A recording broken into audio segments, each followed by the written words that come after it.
ମାଛ ଖାଇବ ଇଲିଶି ଚାକିରି କରିବ ପୋଲିସି। ଆରେ ଦେଖ କାଲି ପାରାଦୀପ ହଠାତ୍ ଇଲିଶି ଶସ୍ତା ହେଇଗଲା। ମୋ ସାଙ୍ଗ 5 ଟଙ୍କାରେ 2 କିଲୋ ଇଲିଶି ଦେଇଛି।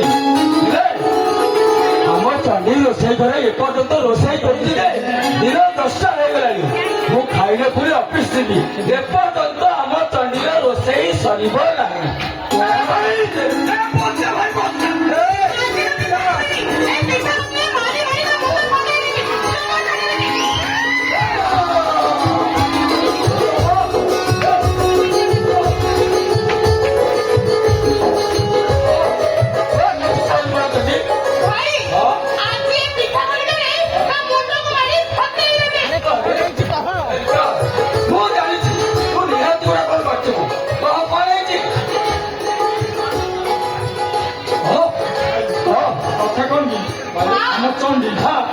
ଆଜି ଇଲିଶି ମାଛ ତରକାରୀ କରିଛି। ମୁଁ କଣ ଜାଣିଛି ହେଲେ ପୁଣି କଣ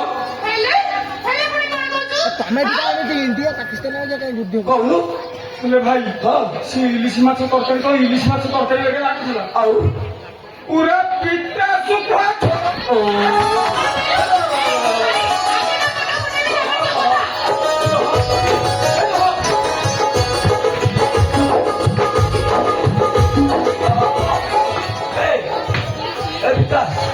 ତତେ ଇଲିଶି ମାଛ ସବୁ ପିତା ଲାଗୁଛି।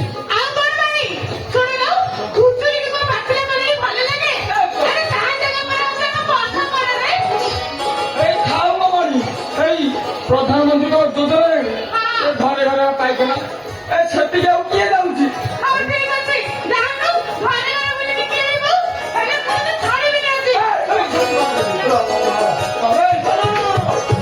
ଗୋଟିଏ କଥା କୁହ 10ଟା ବାଜିଲାଣି।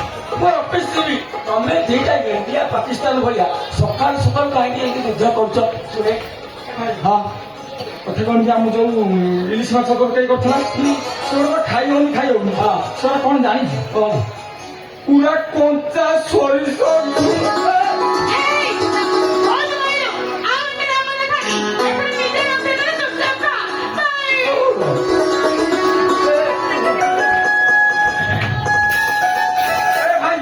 ତମେ ଯଦି ଖାଇବ ଖା ମୁଁ ସେଗୁଡା ଜମା ଖାଇବି। ଖାଇବ ତ ଦୂରର କଥା ଏବେ ଯୋଉ ଲଗେଇଲୁ ନିଆଁ ଆକୁ ସମ୍ଭାଳିବ କିଏ? ମୁଁ ସେ କଥା ଭାଇ ବୁଝିପାରିନି ଯେ ବାରିବୁନୁ ତ ଲଗାଉଥିଲୁ କାହିଁକି? ଚଣ୍ଡୀକି କିଏ ବୁଝାଇବ? ଜାଣିଲୁ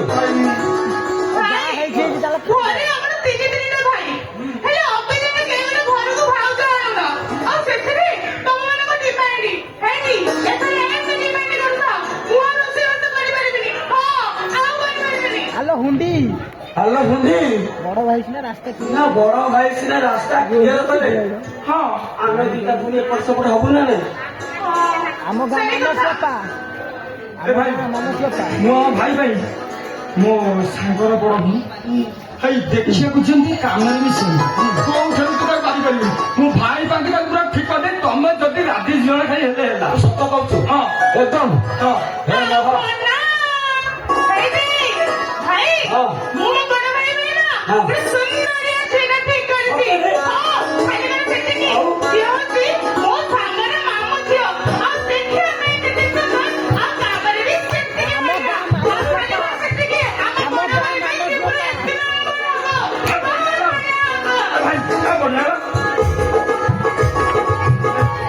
ଭାଇକି ତିନିଟା ପ୍ରସ୍ତାବ ଦେବା ତୋ ପ୍ରସ୍ତାବ ମୋ ପ୍ରସ୍ତାବ ମୁଁ କଣ କହୁଛି ତମେ 2 ଜଣ ଯାହା କହିଲ ଠିକ ତାକୁ ମୁଁ ମାନିଲି। ହେଲେ ମୋର ଗୋଟିଏ ଟେନସନ ଜାଣିଛ ଟେନସନଟା କଣ? ଏ ଯୋଉ ବାହାଘର ପ୍ରସ୍ତାବଟା ଶଳା ବିଲେଇ ବେକେରେ ଘୁଟି ବାନ୍ଧିବ କିଏ?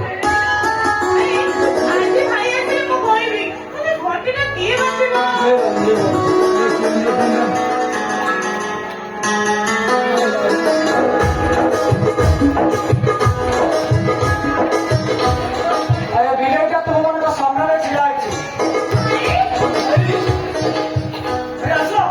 3 ଜଣ ଯାକ ମିଶି ବେକରେ ଘଟିଟାକୁ ବାନ୍ଧି ଦିଅ।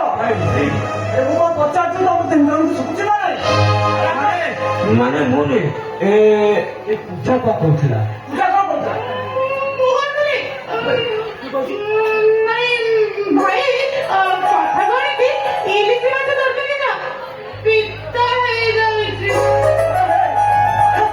ଇଲିଶି ମାଛ ତରକାରୀ ପିତା ହେଇଗଲା ନା ଆକାଶଟା ଏତେ ସହଜରେ ଆସିଲା ପିତା ପିତା କରିଦେଲାନି। ହଁ ଭାଇ ଚିନ୍ତା କରିଦେଇକି ପୁରା କଞ୍ଚା ଶେଷ ହେଲା। ଭାଇ ତୋର କଥା କହିବି ଆଜି ସିନା ମୁଁ ଇଲିଶି ମାଛ ତରକାରୀ କରିଛି ବୋଲି ପିତା ହେଇଯାଇଛି ହଁ। ହେଲେ ହେଲେ କହୁନୁ କହୁନୁ ଗୋଟାଏ କଥା କହିବା ପାଇଁ ତମର ତିନି ଜଣ ମତେ ଘଣ୍ଟା ହେଲାଣି ବେଙ୍ଗଳ ପକାଉଛ ବେଙ୍ଗଳ ପକାଉଛ ତମେ ମାନେ ଯଦି କଥାଟା କହି ନ ପାରୁଛ ତାହେଲେ ମୋ ତୁଣ୍ଡରୁ କଥାଟା ଶୁଣ କହୁନ ଭାଇ କହିଲେ କଣ କରିବା କଣ କରିବି? ଆରେ ତମ ତିନି ଜଣ ଯାଙ୍କର ଗୋଟାଏ ଭାଉଜ ଦରକାର ନା